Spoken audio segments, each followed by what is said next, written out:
오늘은 예수님이 기적을 행하시지 않은 이유, 예수님이 기적을 행하시지 않은 이유, 이런 제목으로 말씀을 통해서 은혜를 받도록 하겠습니다. 신학생들이 여름의 방학에 단기 선교를 떠났습니다. 미국 텍사스에서 공부하던 명문 신학생들이 텍사스 남쪽에 국경 넘어 멕시코 마을에 가서 선교하겠다 하고 멕시코 마을 국경으로 갔습니다. 가기 전에 먼저 국경선에 있는 미국 마을에 선교를 합니다. 예수 믿으세요. 거리에서 찬양을 하고 전도지를 나눠줬는데 할렐루야 그러면서 막 이렇게 열심 있게 찬양하는 모습 보니까 은혜스럽다 그러면서 할렐루야 하면서 막 이렇게 환영을 하고 전도지를 잘 받고 미국 쪽 사람들이 막 그러는 거예요. 그래서 신학생들이 우리 너무너무 잘 왔다. 그러고서 이제 다음 날은 국경 넘어 멕시코 마을에 가서 찬양을 하고 막 전도지를 주고 하는데 싸한 거예요.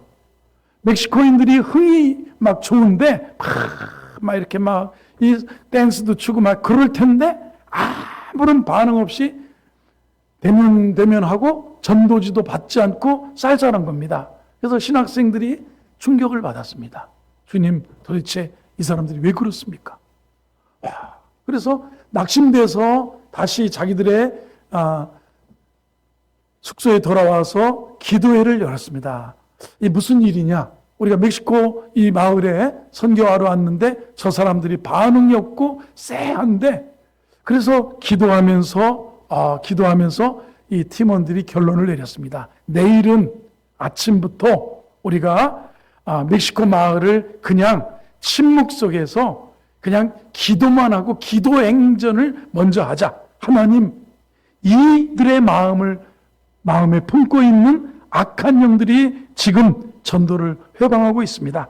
그 악한 영들을 예수의 이름으로 물리쳐 주시고 저들의 마음문을 열어서 복음을 받아들일 수 있는 은혜로운 마음을 주시옵고 우리와 하여금 담대히 주 예수 그리스도를 전하게 주십시오 하면서 기도하는 마음으로 이렇게 마을을 돌고 돌아왔어요. 점심 먹고 또 담대한 마음으로 그 마을을 향해서 찬양을 부르고 하는데 이때는 멕시코인들이 마음을 열고 이렇게 잘 받아들이더라, 그런 얘기입니다. 이 미국 사람들하고 멕시코 사람들 왜 전날은 이쪽에서 미국 쪽에는 잘 받아들이고 멕시코 쪽에는 쌓여있는가, 이런 생각을 해봤습니다. 한쪽에서는 환영을 하고 한쪽에서는 철저하게 배척하고 냉담하게 반응했던 두 반응을 이렇게 생각해 봐요. 예수님도 이런 경험을 오늘 본문에 하셨습니다. 예수님께서 1절에 보면 거기를 떠나사 고향으로 가시니 제자들도 따르더라 그랬습니다. 거기가 어디냐면 가버나움입니다. 이 갈릴리, 예수님의 고향은 나사렛인데 나사렛 주위로 이렇게 넓은 행정타운이 가버나움입니다. 예수님의 사역은 대체적으로 갈릴리 지역 가버나움 인근에서 이루어졌다고 보면 되겠습니다. 그래서 지난주에 공부한 것처럼 누굽니까? 야이로의 딸을, 백부장, 회당장 야이로의 딸을, 죽었던 야이로의 딸을 일으키셨어요. 그리고 야이로의 집에 가면서 누굽니까? 12해를 혈우병 앓던 여인을, 그 여인이 예수님의 옷자락에 손을 대고 하니까 그 병이 치유되는 기적도 일어났습니다. 가버나움에서는 이런 병자가 치유되고 죽었던 야이로의 딸이 살아나는 그런 일들을 막 이렇게 보고 예수님이 갑자기 고향 생각이 나셨던 것 같습니다. 거기 가버나움을 떠나서 고향으로 가셨습니다. 이 가버나움은 어디냐면 누구야? 이 나사렛은 예수님의 고향이에요. 고향. 예수님의 고향이죠. 사람들은 세월이 지나면 고향 생각이 난다고 합니다. 고향은 언제나 우리에게 안식을 주는 겁니다. 고향, 부모님이 계신 곳이 고향이랍니다. 부모님이 안면도 사시다가 온양으로 오면 고향이 어디냐면 온양이에요. 우리 이영자 개그우먼 이영자가 안면도 우리 동네 옆 동네 살다가 어느 날 돈 벌더니 온양 온천 있는 지역으로 현충사 있는 지역으로 이사 갔어요. 가면 이영자 씨는 늘 고향을 부모님 계신 고향은 정의가 내 부모가 계신 곳이 고향입니다. 나를 받아주고 나를 환영하고 내 정이 묻어있는 것이 고향이라는 것입니다. 그래서 예수님도 고향으로 가셨어요. 그래서 가셨는데 불행한 것은 나사렛 사람들이 예수님에 대해서 이렇게 받아들이지 않더라는 겁니다. 예수님의 보면은 여기 보면 당시에 이제 랍비들은 길을 갈 때 아들을 데리고 다니는 게 관행이었답니다. 누구요? 아들을. 그런데 예수님은 자녀가 없으니까 누굽니까? 예수께서 거기를 따라 고향으로 가시니 누구도 갔다고요? 제자들도 따르니라. 제자들도 이렇게 행진하는데 여러분 본문처럼 제가 묻습니다. 예수님이 나사렛 고향에서 환영을 받으셨습니까? 아니면 배척을 받으셨습니까? 배척받으셨어요. 이상하게도 4절을 봅니다. 4절을 보면 예수께서 그들에게 이르시되 선지자가 자기 고향과 자기 친척과 자기 집 외에서는 존경을 받지 못함이 없느니라 그랬어요. 안 받아들이는 거예요. 배척하는 거예요. 예수님을 환영하지 않는 겁니다. 그래서 이 예수님이 그렇게까지 말씀하셨어요. 5절을 봅니다. 그랬더니 거기서는 아무 권능도 행하실 수 없어서 소수의 병자에게 안수하여 고치실 뿐이었더라. 나사렛 마을 사람들이 예수님을 환영하지 않습니다. 받아들이지 않습니다. 배척합니다. 믿지 않습니다. 그래서 손해를 봅니다. 주님의 은혜와 구원을 경험하지 못합니다. 영광을 목격하지 못합니다. 능력을 체험할 기회를 잃어버립니다. 그분을 통해서 나타내야 될 위대한 하나님의 영광을 경험하지 못하는 일을 여기 비극적으로 경험하는 게 고향 나사렛 사람들이었다는 겁니다. 그래서 아무런 권능을 행하실 수 없었어요.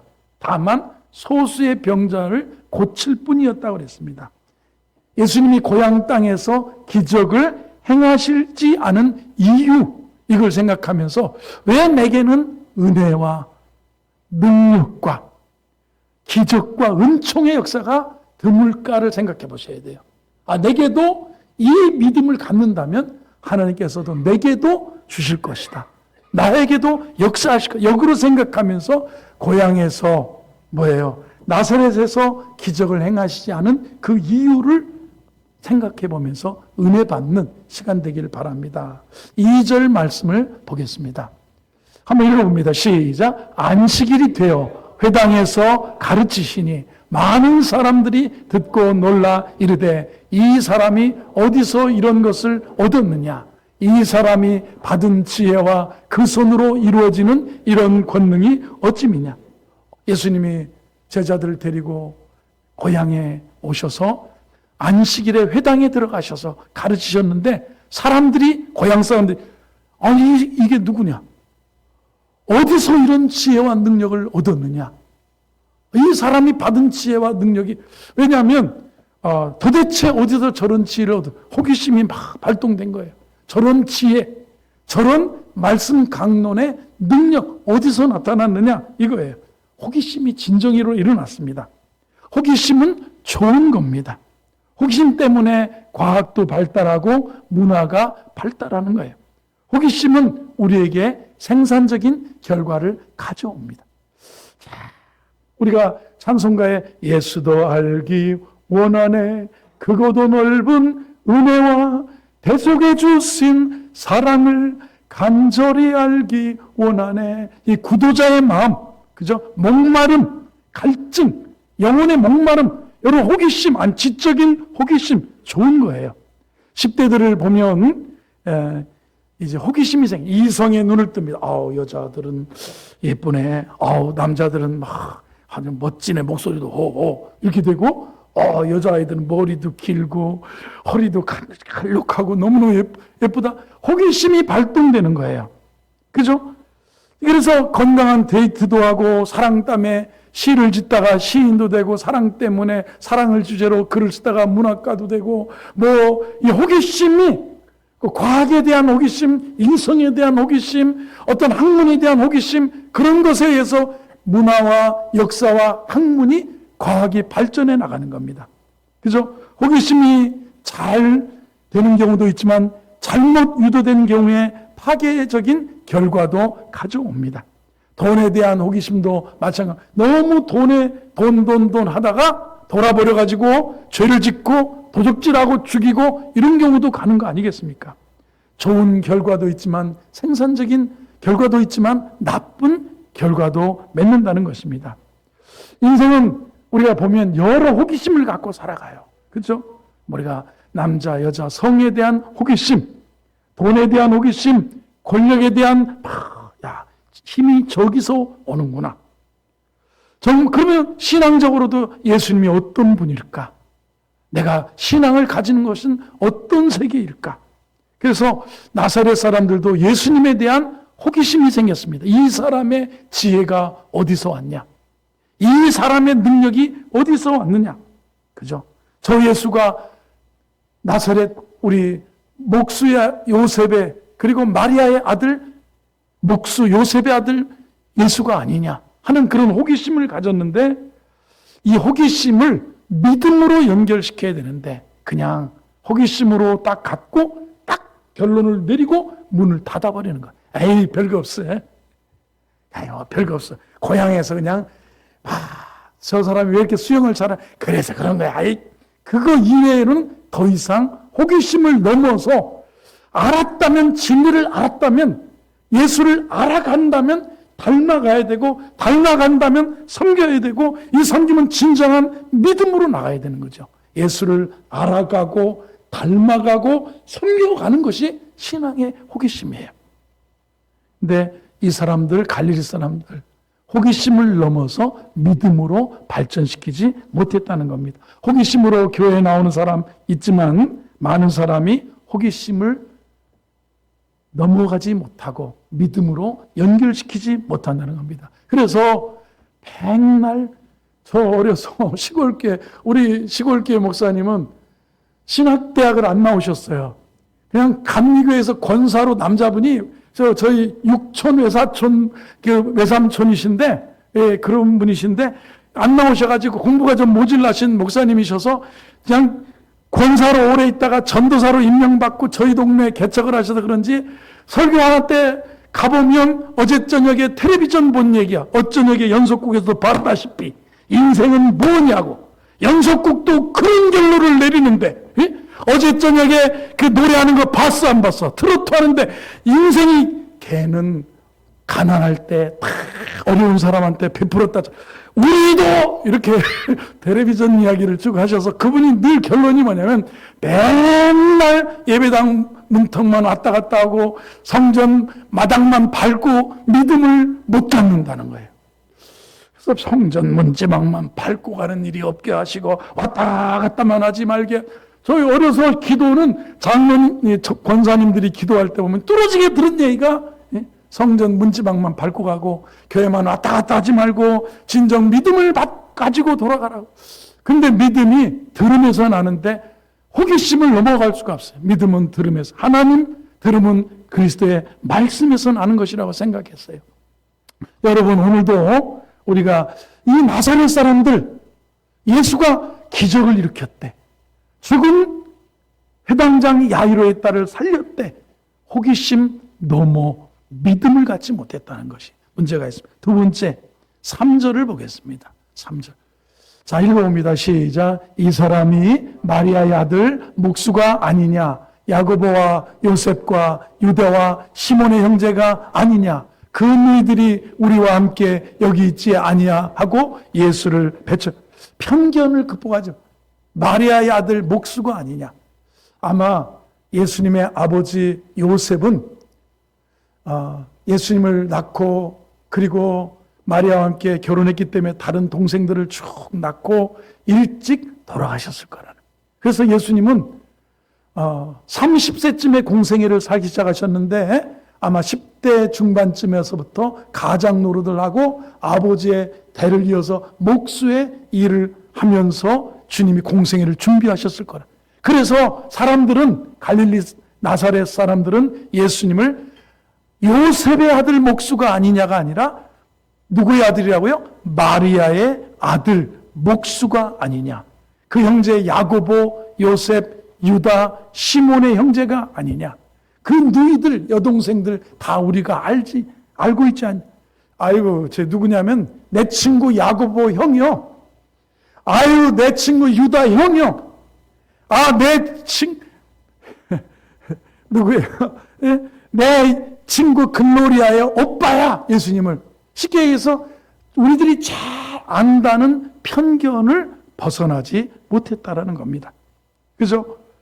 편견은 두 가지 때문에 생깁니다. 무지 때문에 생기기도 하고 잘 안다고 착각하기 때문에 내가 아는 부분만 생각하니까 예수님을 더 이상 예수님이 자기 땅에 오매 자기 백성이 영접하기가 어려운 거예요. 왜요? 저 사람 누구냐? 누구예요? 마리아의 아들 목수고 홀어머니 밑에서 자란 사람인데 뭐 나사렛에서 선한 게 나올 수 있겠느냐? 이런 편견을 가지고 있었다는 거예요. 아이고, 섬 사람이래. 아이고, 저 시골 사람이래. 예를 들면 그런 편견입니다. 이 편견을 넘어서지 못했기 때문에 믿음을 갖지 못했다는 겁니다. 예수님 다 안다는 겁니다. 예수님의 남동생, 여동생 우리가 다 알아. 지금도 그 옆집에, 우리 옆집에 살잖아. 그런데 예수님 안에 들어있는 게 뭐가 있단 말이냐? 똑같은 우리와 사람이지. 저 양반이 어떻게 메시아가 될 수 있고, 저 양반이 어떻게 그리스도가 될 수 있고, 저 양반이 어떻게 우리를 구원할 수 있는 구세주와 주님이 될 수 있겠느냐는 거예요. 그래서 예수님을 추적하고 탐구하고 구도의 열망을 가로막은 거예요. 믿고자 하는 마음을 가로막은 거예요.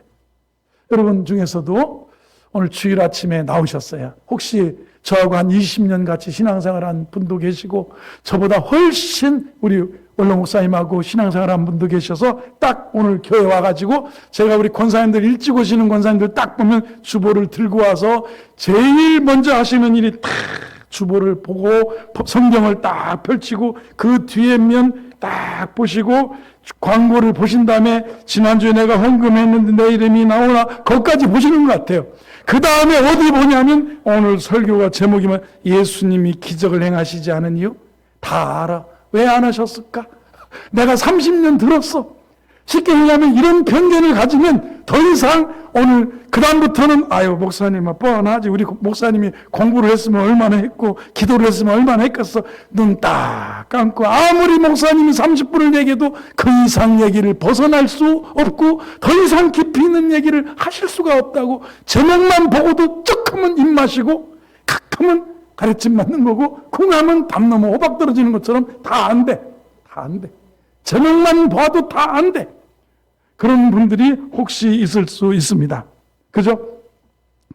왜 나사렛 땅에 축복이 없었는가 하면 나사렛 땅에서 왜 예수님이 기적을 행하시지 못했냐면 왜 하나님의 은총이 거기에 임할 수 없었냐면 이 편견을 극복하지 못했기 안다는 거예요. 예수를 안다는 거예요. 그래서 오죽하면 예수님이 이렇게 말씀하셨습니까? 여기 보면 4절입니다. 이 편견의 결과가 이거예요. 예수께서 이르시되 선지자가 자기 고향과 자기 친척과 자기 집 외에서는 존경을 받지 못함이 없느니라 그랬어요. 다 안다는 거예요. 그 가끔 목사님 이제 담임 목사님이 이제 예를 들어 제 후에 담임 목사가 다른 사람이 오실 확률, 주성이는 신학을 안 했으니까 올 확률이 거의 없잖아요. 근데 만약에 주성이가 신학생에는 올 확률이 그래도 10%는 있을 수 있잖아요. 여러분이 환영하고 받아들이면. 그러면 딱 그런 데잖아요. 우리 최 장로님이나 김세욱 장로님, 우리 이훈영 장로님이 딱 그런데 담임 목사 당회합시다. 그러니까 목사님, 주성아, 네가 뭘 아냐? 이런 식이라는 거예요. 예를 들면 뭘 알겠냐 이거지. 편견인 거예요. 다 안다 이거예요. 그 사람에 대해서 이 사람이 누구냐, 이 사람이 고향 사람들이고 다 어려서부터 다 안다는 거예요. 그래서 어린 주의 종을 세우셨사오니 나이가 40대는 담임 목사를 모셔다 놓고 어린 종이 섰사오니 오늘 연약함은 십자가 뒤에 감춰주시고 성령의 능력으로 붙잡아 주시사 이렇게 어린 종이라고 기도하기도 그게 우리가 그러나 어린 종이라도 이 편견과 호기심을 넘어 믿음으로 가면 좋은 것이지만 이 편견을 넘어서지 못하면 거기서 주의 은혜에 들어갈 수 없다는 것입니다. 5절을 보겠습니다. 이렇게 거기서는 그래서 이런 호기심을 넘어 믿음이 없었고요. 편견을 넘어서지 않고 예수님을 바라보기 때문에 여러분 하나님의 은혜의 말씀이 이렇게 내려오는데 이 말씀이 너희에게 유익되지 못한 것은 히브리서에서 듣는 자가 믿음으로 화합지 아니함이라. 이 편견이 은혜가 아무리 우리에게 내려와고 축복이 내려와도요 이 은혜의 말씀이 내려오는데 듣는 자가 믿음으로 화합해야 이 하나님의 축복과 기적과 은혜가 있는 거죠. 아멘 해야 되잖아요. 그죠? 믿음으로 화합지 못하는 거예요. 그래서 거기서는 아무 권능도 행하실 수 없어 다만 소수의 병자에게 안수하여 고치실 뿐이었다 그랬습니다. 나사렛 사람들이 왜 믿지 않았느냐 생각해 보세요. 대다수 사람들이 안 믿었어요. 왜 나사렛 사람들이 왜 대다수의 사람들이 편견 때문에 다 아는데 뭘 아유 그 목수의 아들 아니냐. 그래서 여러분 대개 교회사를 배울 때 우리 교수님이 역사를 배울 때 그 얘기를 하시더라고요. 이만희 같이 문선명 같이 또 아니면 뭐 어떤 이단이 있고 그런데 사람이 그래도 대다수의 사람들이 그거 아니라고 하면 아닌 거래. 근데 꼭 거기에 빠진 사람만 가니까 그 교수님이 그러다. 역사에는 줄은 많은 사람이 인정하는 곳이 역사의 진리가 많고 소수만 인정하고 자기들끼리만 빠져있는 게 비질다 그러는데 그러나 믿음의 세계에는요. 진리와 비진리를 알 때 말이야. 믿음의 세계에는 보면 다수의 사람들이 더 많이 안 믿습니다. 그래서 예수님은 좁은 문으로 들어가라. 넓은 문은 넓은 길은 찾는 이가 많고 가는 이가 많지만 좁은 문은 찾는 이가 적고 그리로 가는 이가 적다. 그렇게 말씀했습니다. 사람들이 많은 사람이 그리 가는 것이 진리라고 생각. 다 안 하는데 내가 왜 하냐고. 아예 요즘 누가 11조 내. 아유 11조 다 안 내. 다 안 내. 안 내는 것만 찾으면 인터넷에서 11조 내지 말아야 될 이유가 천지가 막 쭉 쌓여요. 우리 청년들이 예전에 어떤 청년이 결혼을 했는데 신랑하고 둘이 인터넷을 치니까 11조를 내지 말아야 된다는 목사님들의 막 그걸 가지고 와서 목사님은 어떻게 생각하시냐고 나한테 묻더라고요. 뭘 어떻게 생각해 성경에서 하나님 앞에 그 내라고 하셨는데 그걸 안 내야 된다고 말하던 소수의 인터넷 그거를 찾아가지고 그러니까 거기에 그걸 찾으면 그거에 나오죠 모든 것이. 그렇다고 그것이 옳은 건 아닌데 사람들은 많은 사람이 그렇게 생각한다고 하니까 그게 옳다고 생각할 수도 있다라는 겁니다. 다수의 유혹이라고. 다수가 선택한 삶의 모양 때문에 나도 그렇게 살고 싶다고 우리는 그렇게 살아갈 수 있어요. 다수가 진리가 아닐 수 있다는 사실을 앞에 우리가 정신을 차려야 됩니다. 여러분 역사에서 이런 경우 있잖아요. 1492년 콜럼버스가 신대륙을 발견했습니다. 그죠? 그 당시만 해도 이렇게 보면 지구는 네모 사각지고 배를 타고 어느 정도까지 딱 가면 낭떠러지가 있어서 뚝 떨어져서 저 천길 물길 밑으로 떨어져서 죽는다고 생각했어요. 그런데 자기가 아무리 망원경을 보고 배 타고 나가봐도 낭떠러지가 있을 것 같지 않고 지구가 둥글다고 생각했어요. 그래서 콜럼버스는 배를 타고 계속 가다 안 떨어지더라. 그러면서 결국은 항해를 해보겠다고 인도를 찾아가보겠다고 한 게 어디입니까? 신대륙을 발견한 거 아니겠습니까? 1610년도 중세시대에 지구가 돈다고 지구가 자전한다고 하니까 사람들이 미쳤다고 그랬습니다. 그래서 천주교에서 그를 잡아다 놓고 종교재판을 했습니다. 지구가 돈다. 말이 되냐? 사람이 어지러워서 죽을 거다. 돌면. 아니면 그래서 안 돈다고 하면 살려주고 돈다 그러면 너 화형에 시킨다 그러니까 갈릴레오가 이랬습니다. 제가 착각을 한 것 같습니다. 안 도는 게 맞는 것 같기도 합니다 하고 풀려났어요. 그래서 풀려나오면서 그 캐톨릭의 법정 앞에서 나오면서 말하는 그래도 이 바보들아 치고는 돌아 임마 그러고 나왔대잖아요. 그래도 돈다. 다수가 안 돈다고 그랬는데 그 지구가 그렇잖아요. 태양이 돌지. 그래서 성경에도 이런 표현이 있잖아요. 여호수아 보면 태양아 멈추어라. 여러분 우리가 눈으로 볼 때는 태양이 도는 것 같잖아요. 태양아 멈추어라. 달아 너도 아얄런. 그 당시에는 지구의 자전을 과학적으로 모르기 때문에 여호수아도 볼 때 기도할 때 말이에요. 주여 지구가 여러분도 지구가 멈추게 해달라고 기도할까요? 아니면 주여 이 태양이 제발 좀 멈추게 해주십시오 이렇게 할까요? 그렇죠. 보이는 대로 그렇게 하겠죠. 1842년도에 미국의 펜실베니아주에 사는 의사들하고 과학자들은 이렇게 뜨거운 물에 목욕하면 사람이 류마티스 관절염과 폐렴 걸려 죽는다고 그랬대요. 그래서 추운 겨울에도 뜨거운 물에 목욕을 안 했대요. 안 하고 하니까 막 힘든데 그 나중에 세월이 조금 지나가지고 한 3년 동안 저녁에 사람들이 이 뜨거운 물에 목욕을 안 한 거예요. 왜? 류마티스 관절염 걸리고 그 다음에 이 사람이 폐렴 걸려 죽는다고 그런 거예요. 다수가 틀린 거죠. 김포공항 근처 사니까 우리가 비행기를 자주 봅니다. 아침 저녁으로 소리 속에 살아갑니다. 그런데 가끔 서서울 호수공원을 걷다가 내 위에 막 이 정말 그 어마어마한 바퀴가 내려오고 막 윙 하고 지나갈 때 보면 1903년도 미국의 라이트 형제는 나무나 뭘 가지고 이게 날개를 만들어 더 언덕에서 막 달려가다가 비행기를 만들어가지고 떨어지고 다치기도 하고 믿었어요. 사람이 기계도 철도 하늘을 날 수 있다. 사람들은 뭐냐면 기계는 철은 하늘을 날 수 없다 그랬어요.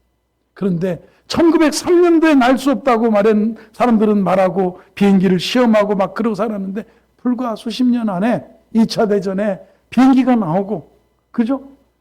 지금은 전 세계가 어떻게 가끔 여러분 어떤 사람이 뜬금맞게 저한테 질문할 때가 있어요. 목사님 배가 어떻게 뜨는지 아세요? 막 이렇게요. 막 부력에서 뭐 그것도 아닌.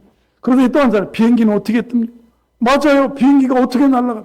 400명이 그 쇳덩어리에 짐도 자기 몸무게만한 짐도 실어놓고 400명이 앉아있는 쇠가 막 달려가다가 샥 하고 비행기의 날개에 그 원리가 있겠죠. 항공 역학이 있죠. 항공 역학이 있는데 그런데도 400명을 싣고 나르다가 또 오는데 가장 안전한 교통수단이 비행기래잖아요. 사고 확률이 거의 제로에 가까운 거예요. 가장 이게 다수는 쇳덩어리는 하늘을 날 수 없다고 말하는데 그 라이트 형제는 날 수 있다는 거예요. 그래서요, 다수의 길이 진리가 아닐 수 있다. 나사렛 사람들이 다 안 믿어도, 그죠?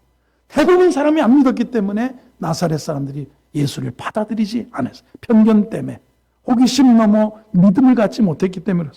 그래서 성경은 좁은 문으로 들어가라. 멸망으로 들어가는 인도하는 문은 그 길이 넓고 그리로 들어가는 사람이 많지만 생명으로 인도하는 문은 좁고 그 길이 협착하여 찾는 사람이 적으니라.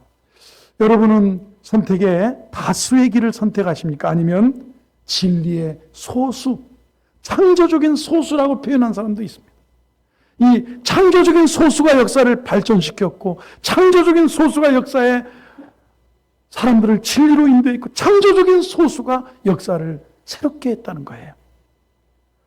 왜 많은 사람이 마음이 딱딱한 나사렛 땅처럼 하나님의 은혜를 경험하지 못하고 하나님의 축복을 경험하지 못하고 살아가고 있는가? 바로 나에게 찾아오시는 하나님에게 믿음으로 반응하지 않기 때문에 그렇다는 겁니다. 그래서 성경은 요한복음에서 자기 땅에 오매 자기 백성이 영접지 아니하였으나 영접하는 자 곧 그 이름을 믿는 자에게는 하나님의 자녀가 되는 권세를 주셨다고 그랬습니다. 여러분 주위에 사람들이 예수님을 외면하고 신앙을 소외시키고 등지고 교회를 등지고 살아가는 형편 속에서 저와 여러분은 예수님을 영접한 자로, 예수님을 믿는 자들로, 그리고 하나님의 자녀로 믿음과 충성을 다하면서 천국을 바라보면서 살아가는 은혜의 종들이 되기를 주의 이름으로 축원합니다. 그러면 우리 마음속에 영광스러운 믿음으로 승리하게 되는 은혜를 누리게 될 줄로 믿습니다.